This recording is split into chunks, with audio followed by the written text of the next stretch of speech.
तो good afternoon to all of you. तो बर्तमान पे गोटे नोटिस आसी जानीपु तो जो मैंने अष्टम श्रेणी पाठ पढ़ुच तुम गोटे भल खुशी खबर। तो नवम श्रेणी रे पाठ पढ़ापी आइकनिक ओडिशा आदर्श विद्यालय भुवनेश्वर रे आइकनिक ओडिशा आदर्श विद्यालय भुवनेश्वर रे पाठ पढ़ापी ऑनलाइन फॉर्म आवेदन आरंभ होईछि जोटा कि मार्च 1 तारिख रु मार्च 10 तारिख पर्यंत फॉर्म एप्लाय करिपारिबो। www.bscodisha.ac.in एही वेबसाइट रे फॉर्म टी एप्लाय करिबो।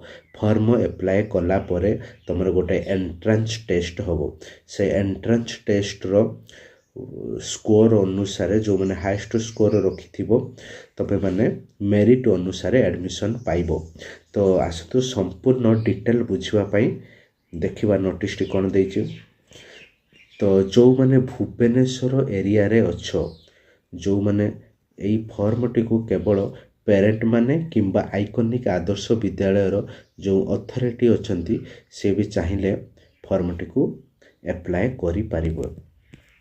तो एथिरे डॉक्यूमेंट कौन कौन सब दरकार रही ना फोटोग्राफी रहिबो, सिग्नेचर रहिबो, रेसिडेंस सर्टिफिकेट रहिबो एवं कास्ट सर्टिफिकेट रहिबो एवं अदर तुमर जो डॉक्यूमेंट अछि ताको सब अपलोड करिबा पई पड़िबो। तो देख एई जो ओडिशा आइकनिक आदर्श विद्यालय भुवनेश्वर रे अछि एथिरे टोटाल 80 टी सीट अछि। नवम श्रेणी पई 80 टी सीट अछि। सेक्शन 1 रे अछि 40 टी सीट, सेक्शन 2 रे अछि 40 T seat, total 80 T seat अछि।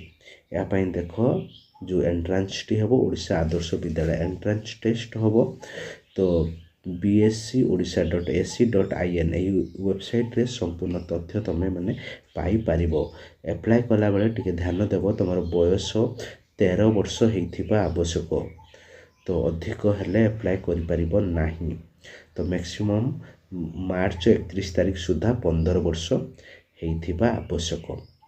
तो जानी पारुथबो ओडिशा आदर्श विद्यालय आइकनिक आदर्श विद्यालय भुवनेश्वर रो अंधारवाटारे अछि।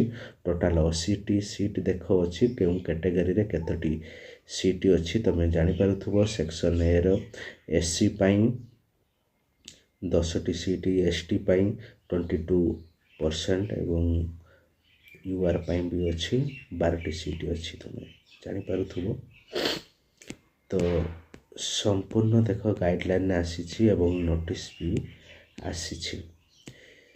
तो डेरी भी करिबो नहीं, आराम से तुम मैंने एप्लाय करदेव। एथिरे तुमर जो एंट्रेंस हम देख केउ सब्जेक्ट प्रश्न आसीबो, इंग्लिश आसीबो, ओडिया आसीबो, मैथमेटिक्स आसीबो, साइंस आसीबो, सोशल साइंस आसीबो। टोटाल 100 मार्क रो परीक्षा हेबो। 3 घंटा परीक्षा हेबो। तो यही एंट्रेंस रे तुम मैंने भल मार्क रखिले मेरिट अनुसार 80 जन सिलेक्ट पाइबे। 80 टी सीट अच्छी नवम श्रेणी रे आराम से तुम मैंने एडमिशन पाई पारिबो, कौन सी असुविधा हेबो नाही। किंबा जो मैंने प्राइवेट रे भी पाठ पढ़ुचो सीबीएसई किंबा आईसीएसई जदि सीओआर अच्छी तुम स्कूल रेकग्नाइजेशन अच्छी ताले तुम मैंने भी एप्लाय करि पारिबो। तो किसी डरबार नहीं, आराम से तुम मैंने फॉर्म एप्लाय कर दियो आउ एंट्रेंस दियो। तो 10 तारिख लास्ट डेट अच्छी तो लेट भी करिवो नहीं। तुमर डॉक्यूमेंट भी सब रखिथिबो एडमिशन पई। तो यही इनफॉरमेशन टी को सब सांग मान को शेयर कर देबो। धन्यवाद।